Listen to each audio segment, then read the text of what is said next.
여러분 안녕하십니까. 3월 24일 새벽이 됐습니다. 진은책입니다. 표결권은 침해됐다. 그러나 무효는 아니다. 정말 참 이상한 결론입니다. 이런 이상한 결론이 났습니다. 어제 그러니까 2023년 3월 23일 우리 헌법재판소가 이른바 검수완박법이라고 부르는 검찰 수사권을 완전히 빼앗은 형사소송법과 검찰청법의 개정안이 무효라는 헌법소원에 기가 막힌 결정을 한 것입니다. 솔직히 말해서 검수완박법이라는 용어 자체가 나온 것만큼 그 법 자체가 민주주의에 위배되는 법입니다. 어떻든 이로써 이 수사의 주체는 검사라는 불문헌법은 사라졌습니다. 솔직히 대립법계의 개통은 재판의 주체는 판사, 그리고 수사의 주체는 검사. 이건 보이지 않는 불문헌법입니다. 그런데 그게 이제 사라진 겁니다. 이제 이 법으로 아무나 수사의 주체가 될 수 있고, 더 나아가서 언젠가는 이 법으로 아무나 재판의 주체도 될 수 있을 것입니다. 그렇게 되면 어떻게 될까요? 사법의 엄정함을 벗어나 궁극적으로는 인민재판의 길이 열린 것입니다. 그런데 위원 의견이 6명이 되어야 위원 결정을 하는 것과는 달리 검수완박 입법 절차가 정당했는지를 따지는 권한쟁의 사건에서 헌법재판소는 일부 권한 침해를 인정했습니다. 5대4로 말입니다. 헌재는 어제 23일 대심판정에서 국민의힘 유상범 전주회가 국회의장과 법사위원장을 상대로 낸 권한쟁의 심판 사건을 두고 국회 법사위원장의 가결 선포 행위에 대해서는 재판관 5대4로 권한 침해를 인정을 했고, 그리고 국회의장의 가결 선포 행위는 4대5로 기각했습니다. 참 코미디 같은 결정입니다. 그런데 법사위원장과 국회의장의 가결 선포 행위에 대한 무효 확인 청구는 4대5로 모두 기각했습니다. 결국 검수완박법은 개정 절차에 일부 하자는 있었지만 유효하다는 결정을 받았습니다.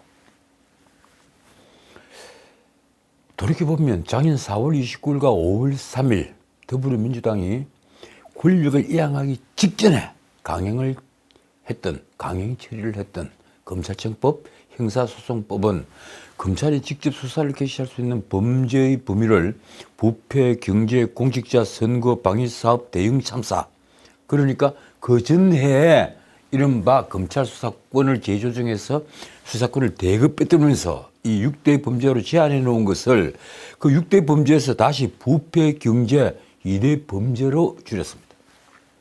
검찰의 수사권을 거의 다 빼앗아 버린 겁니다.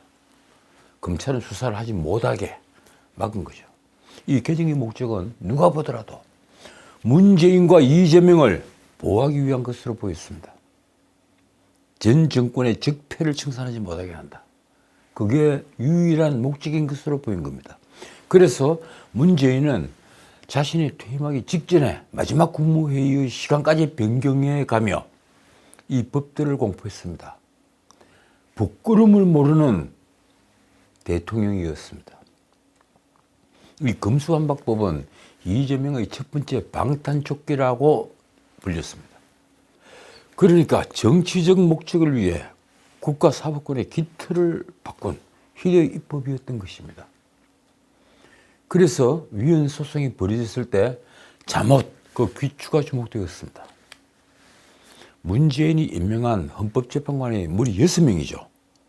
헌법재판관 9명 중에 6명은 문재인이 임명을 한 사람들입니다.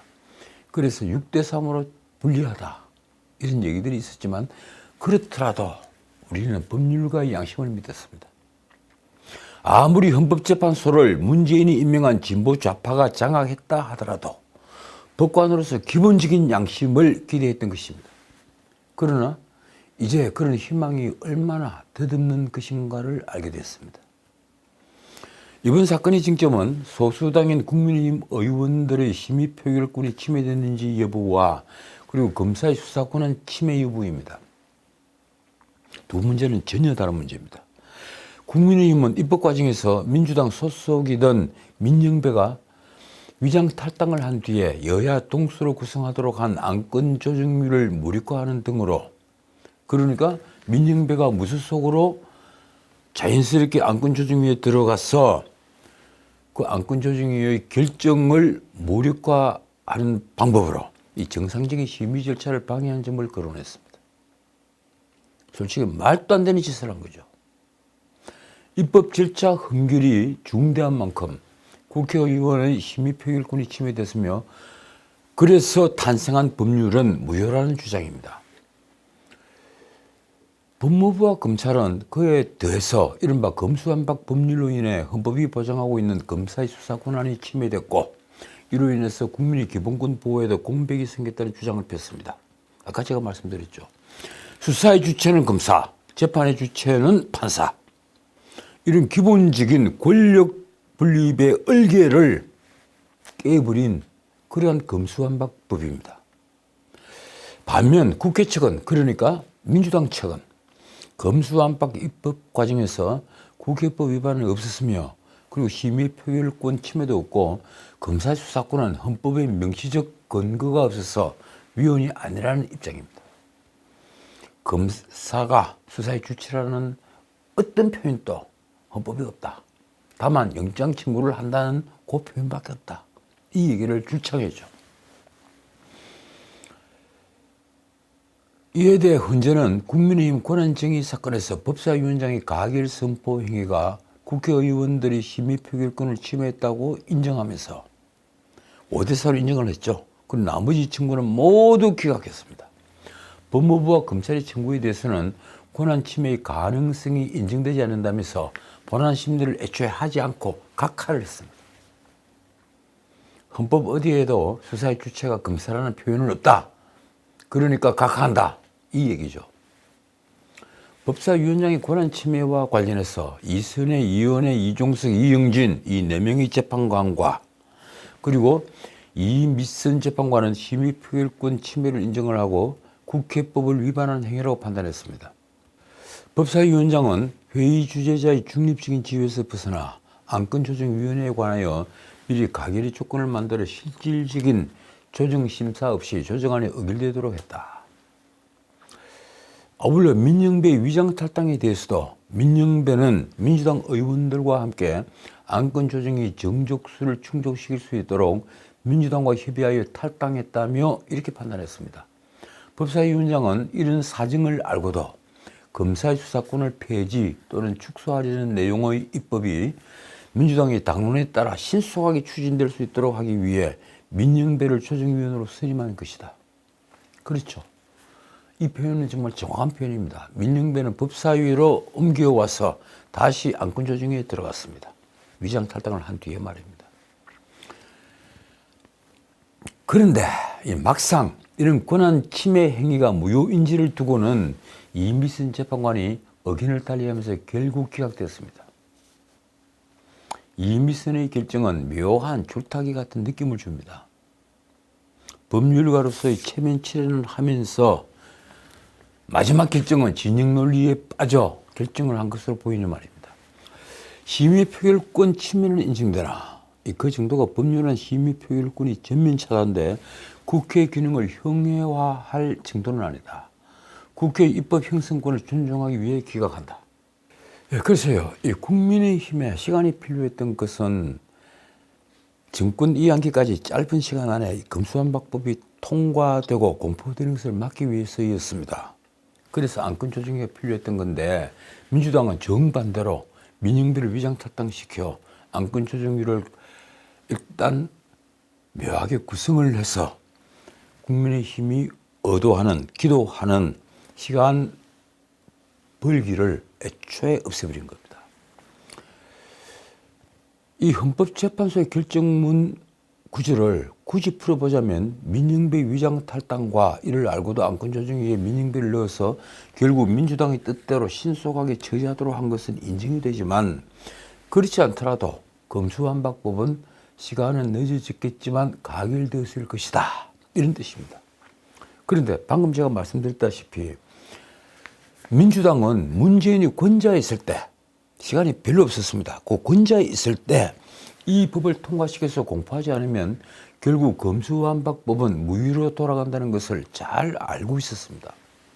그런데도 헌법재판관 이미선이 국회 기능을 형해화할 정도는 아니다고 파시한 것은 문자 그대로 민주주의 최후의 보루라는 헌법재판소의 권위를 형해화한 것입니다. 아니, 가루로 만들어버렸다. 형해화했다. 저는 그렇게 봅니다. 유남석, 이석태, 김기영, 문영배 이 4명의 재판관은 아예 권한 침해 자체를 인정하지 않았습니다. 한편 국회의장에 대한 권한 침해 확인 및 법안 가결 선포 무효 확인 청구는 모두 기각됐습니다. 방금 말씀드린 유남석, 이석태, 김기영, 문영배 거기에다 이미선 재판관은 쪼개기 국회 편법으로 소수파인 국민의힘 의원들의 필리버스터를 원천 봉쇄한 것을 두고 이런 우스꽝스러운 결정을 한 겁니다. 짧은 회기라고 위헌위법한 회기로 볼 수 없고 적법하게 결정된 회기가 종료돼서 무제한 토론이 종결됐으므로 무제한 토론 권한이 침해됐다고 볼 수 없다. 이게 무슨 엉터리 얘기인가요? 법률가가 할 얘기는 절대 아닙니다. 누가 보더라도 그런 쪼개기 국회는 편법 국회였으며 그리고 필리버스터를 막은 위법한 쪼개기 국회였습니다. 사실상 무제한 토론 권한이 침해되었는 게 명백한데도 헌법재판관들이 이런 판단을 우리는 어떻게 봐야 합니까? 다른 문명국에서 이런 헌재 결정문을 보고 무엇이라고 할까요? 반면 이순애, 이은혜, 이종석 그리고 이영진 재판관의 의견을 이렇습니다. 헌법상 다수결 원칙을 중대하게 위반했고 무제한 토론 및 수정 동의에 대한 국회법을 위반했다. 다수당의 당론에 입각한 일방적 입법 추진이 반복될 수 있어 가결 선포 행위를 무효로 해야 한다. 빙고, 이것이 정답입니다. 적어도 법률가라면 이 말에 수긍해야만 합니다. 한편 헌재는 수사권과 소추권이 주체하는 검사에게 있다는 일종의 불문헌법을 인정하지 않았습니다. 법무부 장관 한동훈과 검사 6명이 국회를 상대로 제기한 권한쟁의 심판 사건을 재판관 5대4 의견으로 각하 결정을 한 것입니다. 조금만 더 상세히 볼까요? 헌재 재판관 5명 다수 의견은 이렇습니다. 수사와 소추가 어느 특정 국가기관에 독점적으로 부여된 것으로 해석할 헌법적 근거는 없다. 아까 제가 말씀드렸죠. 수사의 주체는 검사, 그리고 재판의 주체는 판사. 이렇게 해석할 헌법적 근거가 없다. 이 얘기입니다. 그러면서 한동훈이 낸 권한쟁의 심판 역시 수사권, 소추권을 직접적으로 행사하지 않는 법무부 장관은 심판을 낸 당사자 자격이 없다며 각하했습니다. 그러니까 법무부 장관 너는 지금 검사의 지위가 아니니까 빠져 이 얘기입니다. 헌재 다수의 의견의 설명이 정말 기가 막힙니다. 이렇습니다. 헌법에 검사가 영장을 신청하도록 한 것은 수사 과정에서 남용될 수 있는 강제 수사를 법률 전문가인 검사가 합리적으로 통제하기 위한 것으로 이 조항만을 근거로 헌법이 검사의 수사권을 보장했다고 보기 어렵다. 정말 궁금합니다. 도대체 헌법재판관들은 권력 분립에 대해서는 공부를 하지 않은 것입니까? 하기는 법대에서 권력 분립에 대해서 제대로 가르치지 않죠. 저 역시 권력 분립에 대해서 공부를 한 것은 제대로 공부를 한 것은 40대 되어서이니 말입니다. 어떻든 그렇게 공부를 제대로 하지 않았으니 검찰이 직접 수사 대상을 부패 범죄와 경제 범죄 둘로 축소한 것은 행정부에 속한 검찰과 경찰 간 수사 소추권을 배분한 것으로 검사의 헌법적 권한을 침해했다고 볼 수 없다. 이렇게 설명을 한 것입니다. 헌재 결정에 있자 국민의힘은 황당한 궤변의 극치라며 강하게 반발했습니다. 당대표 김기현이 말이 이렇습니다. 김기현도 법률가죠. 자, 김기현이 말입니다. 음주하고 운전했는데 음주운전에 해당 안 된다는 해괴의 망측한 논리가 어딨느냐. 그 뒤에 권순일의 재판거래 의혹까지 더해서 이런 말을 덧붙였습니다. 거짓말을 했는데 허위사실 유포는 아니라는 이재명에 대한 대법 판결을 그대로 옮겨온 것 같다. 헌재가 아니라 정치 재판소 같다. 원내대표 주호영은 이분 또 법률가죠. 원내대표 주호영은 기자간담회를 열고 이런 헌법재판관은 저는 필요 없다고 생각한다. 이런 표현까지 쓰면서 이렇게 말했습니다. 헌법 및 국회법 위반이 없기 때문에 심의 표결권이 침해되지 않았다고 판결하는 형식적으로 맞으니까 위원이 아니라는 헌법재판소는 필요 없다. 같은 편이라서 그런 게 아니고 정말 박수를 치고 있었습니다. 적어도 그는 정직한 법률가이니 말입니다. 주호영은 특히 청구인들이 법사위 의결 이후에 본회의의 의결 금지를 고하는 가처분 신청을 했다는 점을 강조했습니다. 헌재가 제때 가처분 결정만 했다면 본회의에서 쟁점 법률안이 가결되지 않았을 것이다. 이 점에서 헌재는 직무유기까지 한 셈이다. 결론적으로 이번 헌법재판소의 결정은 대한민국 민주주의 역사에서 오욕의 페이지로 남게 됐습니다. 저는 그렇게 생각합니다. 재판관들은 진실을 알 수 없을 정도로 무지했거나 몰랐거나 아니면 진영 논리에 빠져 진실을 회피하고 스스로의 이름을 더럽혔습니다. 주호영이 연 기자간담회에서는 진영에 속한 사람들이 재판관이 되어 벌인 폐단이라는 말까지 나왔습니다. 김기영, 이석태 두 헌법재판관 임명 당시에 불거졌던 인사거래 의혹이 다시 도마 위에 올랐던 것입니다. 어쨌든 제 양심으로 한 말씀만 드리겠습니다. 우리 민주주의는 어제 최악의 오물을 뒤집었습니다. 바로 표결이라는 형식만 갖추면 다수결은 완성된다 라는 독재가 비슷한 오물입니다. 자, 다음 주제로 넘어가죠. 이재명 기소, 이 주제입니다. 솔직히 말해 이쯤 되면 배짱이 좋다고 말할 그 수준을 넘어섰습니다. 헌법재판소의 수준, 이번에는 우리 정치판의 수준입니다. 이재명은 지금 첩첩산중에 들어있습니다. 그에게는 무릎 꿇을 일이 남았을 뿐 다시 일어설 기회도 시간도 주어지지 않을 것입니다. 이미 기소된 범죄만 크게 묶어 3개, 가장 가벼워 보이는 공직선거법 위반 혐의 재판만 하더라도 도저히 빠져나갈 수 없는 중범죄입니다. 벌금 100만 원만 받아도 국회의원직은 물론 지난 대선 때 보전받은 434억 원을 다시 토해내야 하니 문자 그대로 패가망신은 물론 민주당도 와해할 수밖에 없습니다. 게다가 이틀 전에 검찰이 기소한 것은 크게 보면 대장동 게이트 배임죄, 그리고 성남FC 후원금 사건의 제3자 뇌물죄, 앞은 특경법, 그러니까 특정경제범죄 가중처벌법이고 뒤는 특가법, 특정범죄 가중처벌법. 둘 다 중범죄입니다. 이뿐이 아닙니다. 그에게는 검찰이 회심의 미소를 짓는 백현동 게이트가 또 있습니다. 정자동 호텔 건립 특혜 사건도 있습니다. 이재명의 가장 구린 곳, 그러니까 조폭들과 연계가 된 상방울 대북 송금 사건도 있습니다. 김승태와 관련해서는 1,000만 달러 대북 송금 외에도 20억 변호사비 대납 의혹도 주목의 대상이 될 것입니다.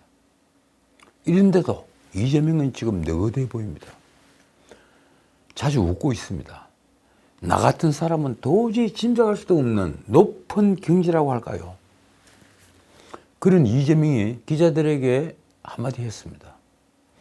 검찰의 시간은 끝났다. 결국 진실은 드러날 것이다. 참 놀라운 말입니다. 이쯤 되면 이재명 교가 생겨야 합니다. 부끄러움을 모른다는 말도 할 수 없을 지경입니다.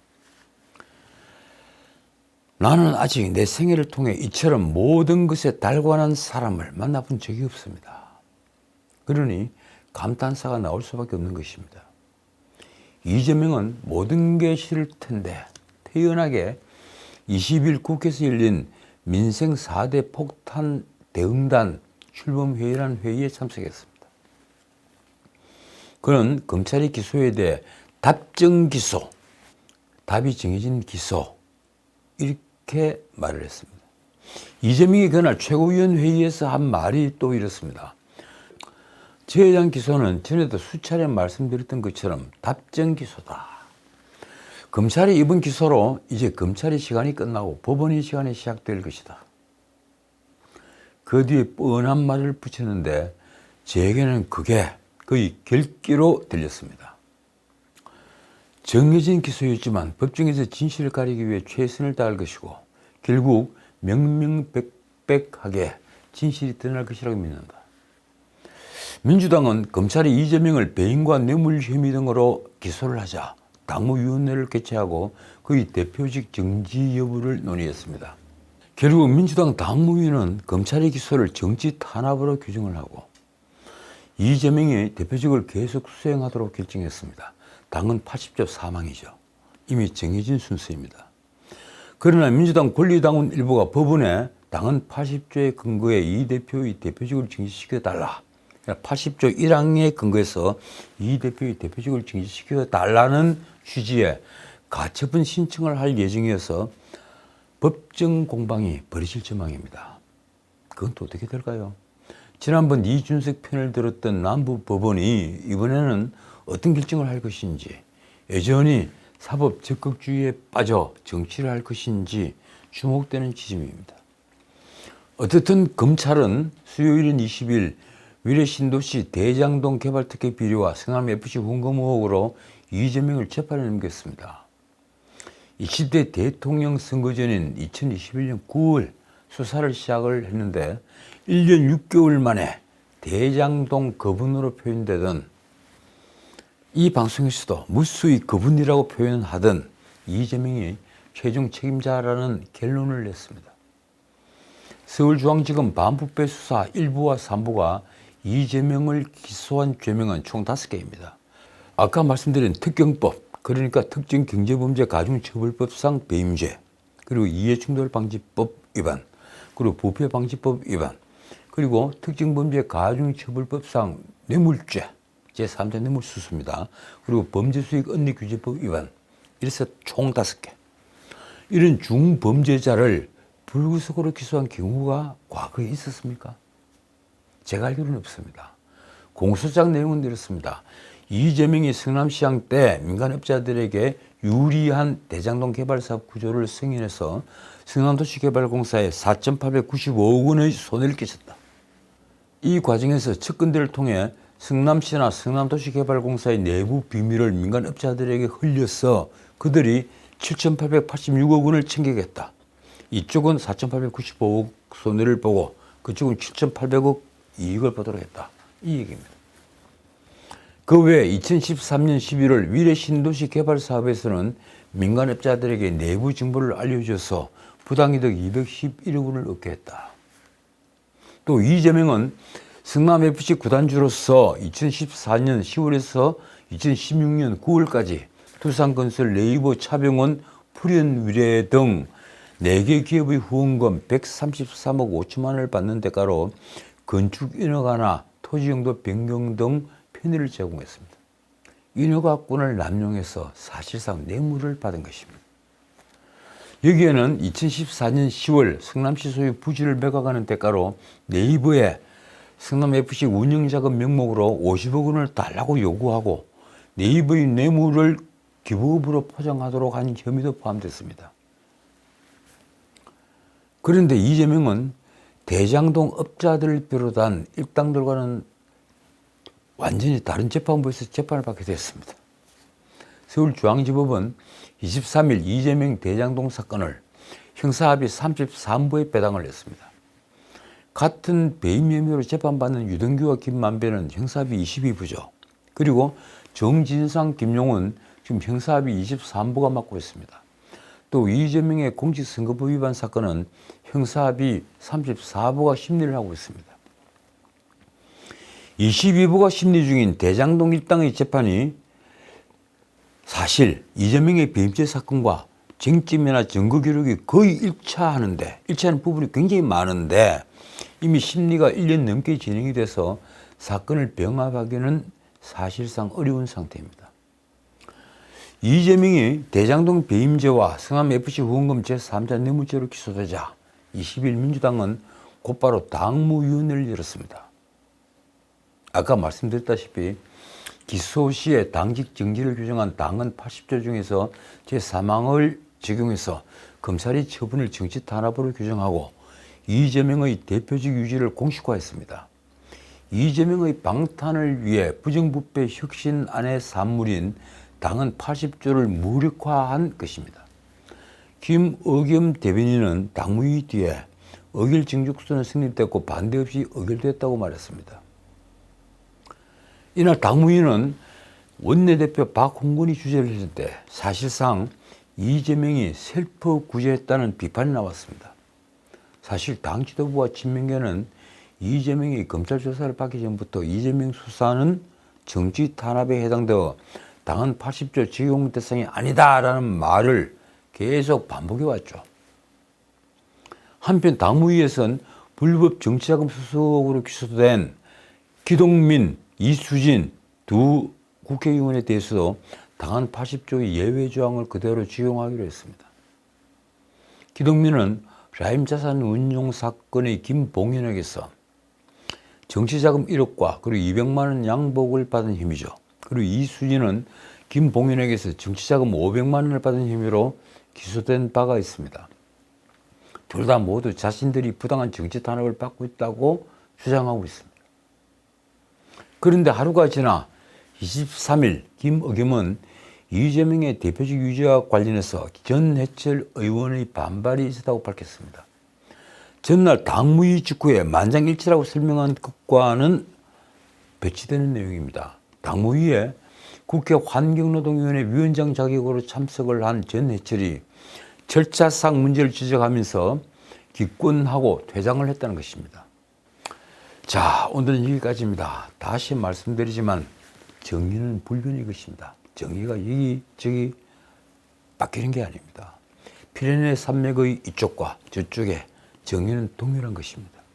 저는 권력 분립을 형해화하는 검수완박법은 근본적으로 잘못했다고 생각합니다. 그 자체로 위헌이다. 그렇게 생각하는 겁니다.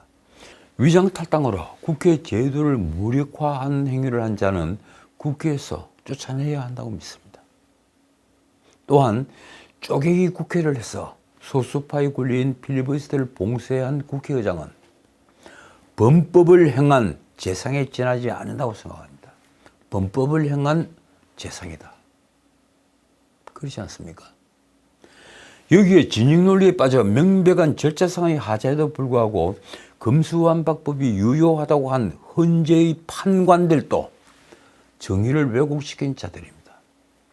그들은 권력 분립을 오해하여 아니면 무시하기 때문에 어쩌면 인민재판으로 갈 수 있는 야만의 길을 열었습니다.